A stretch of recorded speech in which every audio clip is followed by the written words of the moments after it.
for Miss Mia. Ayun, so I just want to know kung yung parang decision mo to write in Filipino, parang you think that allowed the story to stand out sa Wattpad and also allowed the story to connect more deeper sa mga tao. Dapat ito Tagalog. Siguro po, lalo na si Carmela, nasa Mother Girl, medyo tacky siya. Pero nung nakapunta siya doon sa nakaraan, at sa mga sinusulat ko din na historical fiction, sa palagay ko, sa una kasi medyo mahirap talaga magbasa ng purong Tagalog, kahit narration. Pero kapag nakasanayan mo siya, kapag nagustuhan mo siya, minahan mo siya, tulad din ng mga mambabasa. Kasi kahit po ako challenging din siya for me. Kumbaga, iisipin mo pa kung yung salitang ito ba is nasasabi na ba ito nung unang panahon ko. Sa tingin ko po, isa siya sa yung pagkalalim at paggamit ng wikang Filipino sa kwento. It's a pride and isa po yung sa pinagmamalaki ko na naibabahagi ko po yun sa mga mababasa na bigla ko pag sa mga book signing nag-uusap kami ng mga readers, puro Tagalog kami. Tapos pag pupunta po kami sa Intramuros, gawin kami mag-usap puro Tagalog. Parang kahit papaano po na isa sa buhay at nababalikan ko yung sarili namin. Pero yung love for history, talagang matagal na yung interest mo na yun? O parang recent mo ba yun na gusto i-pursue? Yes po. Bali po kasi ang mother ko po ay alam pa po ng teacher. So, bata pa lang po ako, marami na po siya kinakwento sa akin tungkol sa kasaysayan. And nung first time mong nakilala si Heaven, si Jerome, si Joseph, ano sa tingin mo yung mga qualities nila na tingin mo they embody sa mga characters na gagampanan nila? Una po ay naramdaman ko po yung love nila for reading. Like, as an author, natuwa po ako kasi nag-effort po silang basahin ng napakahabang nobela. At nung una po silang na-meet noong look test, nagkaroon po kami ng mga conversation, mga tanong nila kung anong nangyari, bakit gano'n, ano yung inspirasyon mo. Doon ko po naramdaman yung mahal nila yung story and binasa po nila. Pinagtyagaan po nilang basahin. And sa nakikita ko po, nakausap ko rin po si Heaven, sabi ko sa kanya, be natural lang, like enjoy, lalo na yung character ni Carmela.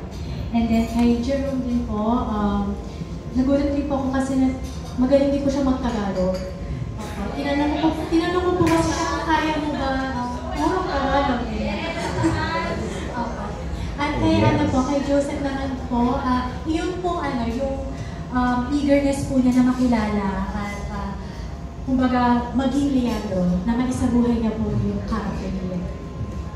And last na lang, pangarap mo rin ba talaga na maging parang published author o maging adaptation ng mga sinusulat mo? And how do you feel noong binigyan ka ng opportunity na ito na dream come true version para sa inyo?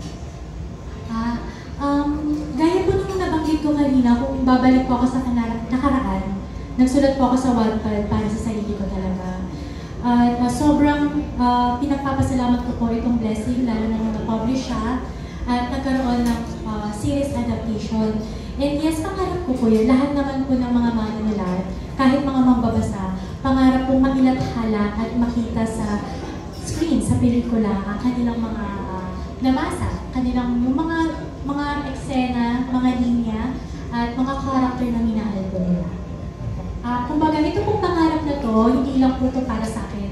Para rin po sa mga mambabasa, at para rin po sa Kalatere, Heaven, Jerome, kay Joseph, at sa lahat po ng cast, productions, and workers.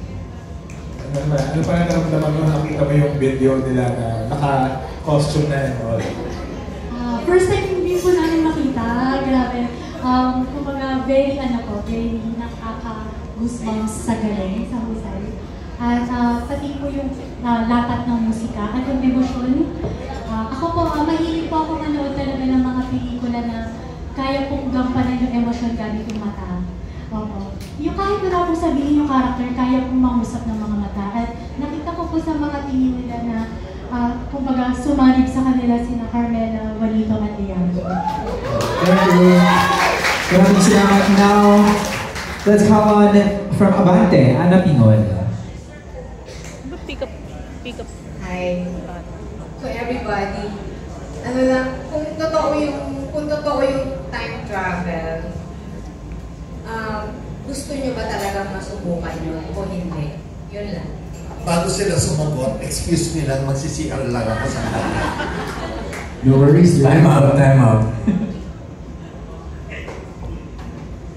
Ako personally, dahil nung nabasa ko yung libro, sabi ko, shucks, ang hirap pala talaga ng mga pinagdaanan ng mga Pilipino noon. And I'm so grateful na pinaglaban nila yung Pilipinas, diba? Pero kahit gustuhin ko man, parang masaya na ako sa buhay ko ngayon. Huwag na, okay na. Naramdaman ko na dun sa libro na mahirap ang mga pinagdaanan nila. Siguro, feeling ko part din ako na magre-revolution din ako ng mga panahon na yun. So, yun po.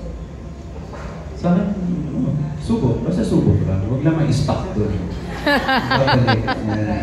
One day, gano'n. Kasi darating yung time, marami tayong katanungan na hindi masasagot ng science, ng faith, or whatsoever. Kung hindi, yung mga panahon, alam mo yun, natabunan na lang ng pagbabago ng kwento. Siyempre lahat yan, nag-iiba ng kwento. Yun. So, yun po. Well, like what I said earlier, I think I've learned to really appreciate life, you know, the good and the bad. Alam mo, may story na parang there was a kid na sobrang tamad niya mag-aral. Sabi niya, sinabi niya dun sa G, mag-skip na lang ako hanggang high school. And then, nag-skip siya high school kasi ayaw mag-aaral. So, nasa high school na siya, ganun pa rin. Sabi niya, parang nakakatamad mag-high school. Skip tayo sa college para mas may freedom ako. Pagdating niya ng college, ganun din, ayaw niya mag-grind. Sabi niya, gusto ko mag-skip na lang ako mag-asawa, doon na ako sa may asawa. And then, nung na-reach na yung asawa, sabi niya, well, wala pa kaming anak. Gusto ko magkaroon ng anak. So, ini-skip na naman niya. Hanggang sa pagtanda niya, doon nag-sink in sa kanya na parang hindi siya naging present sa buhay niya. But looking back, those are the days, yung mga nakaraan, those are the most memorable days of our lives. So I think I've learned to really be present and just enjoy the journey. You know, may kasabihan nga na a man who loves the walk will travel more than the man who loves the journey. So, yeah. Thank you very much. Miss Universe. Thank you. Iba? Alright, maraming